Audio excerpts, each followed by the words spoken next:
So we're taking another break here in this interrogation video. As I mentioned earlier, we are watching it in the sequence that it actually happened, so they won't be fast forwarding through these pauses because it's being entered into evidence as it was recorded. Interestingly enough, we have been listening to Demetrius Jones. Now we're actually watching both the defense and the prosecution team meet quietly with the judge. We can't hear that. That's part of the agreement. But we're going to probably continue to watch the interrogation of Demetrius Jones, talking about what he did on that August day in 2011, who he saw, where he was, whether or not he had heard any police activity in the area the shooting occurred. And so far, the question all these so far, Monica, is no, and he was not aware of this shooting.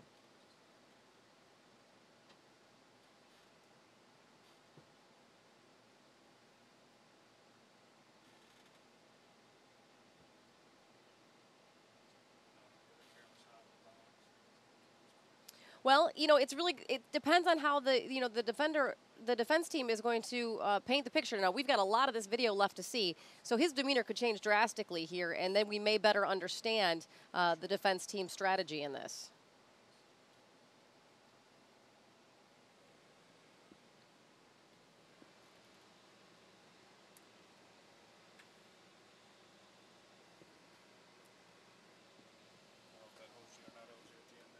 Hmm?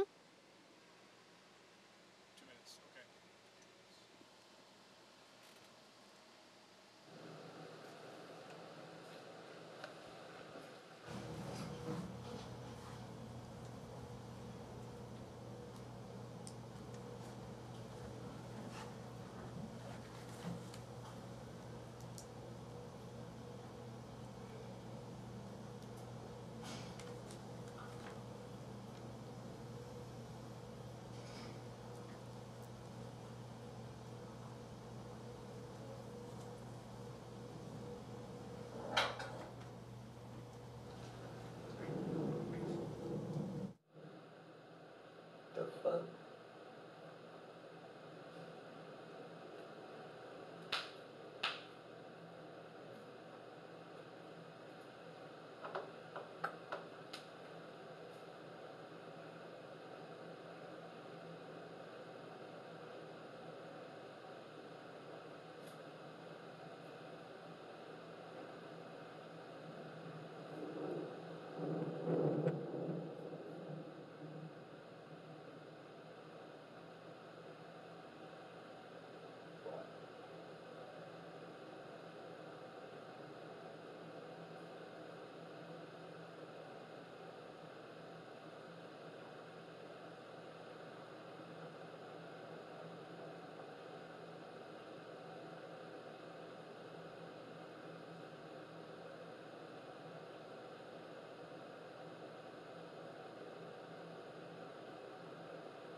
Yeah, Monica, what our viewers are looking at right now, too, is Officer Randy Hartman with the Kankakee City Police. He is the officer who interrogated Demetrius Jones.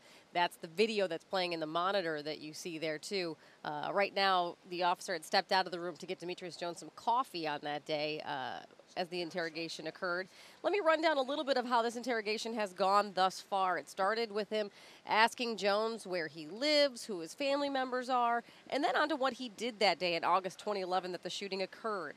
Exactly where he went. It was to the store. Who was he with? What did he buy? Why did he come home? Because that was what he is saying the trail of his day was. Then the officer went on to tell him that there was a shooting in the neighborhood and that he had been identified as someone who might have been seen near their shooting. And did he know why that could have been the case? He said no, he didn't know there was a shooting that day. He went home and watched Stomp the Yard on cable, and his mom made him a pizza. The officer, he did go on to tell the officer that he did hear about the shooting on Facebook, reading posts from friends about a guy that was killed, and a post that said, "Rest in peace" to a good friend.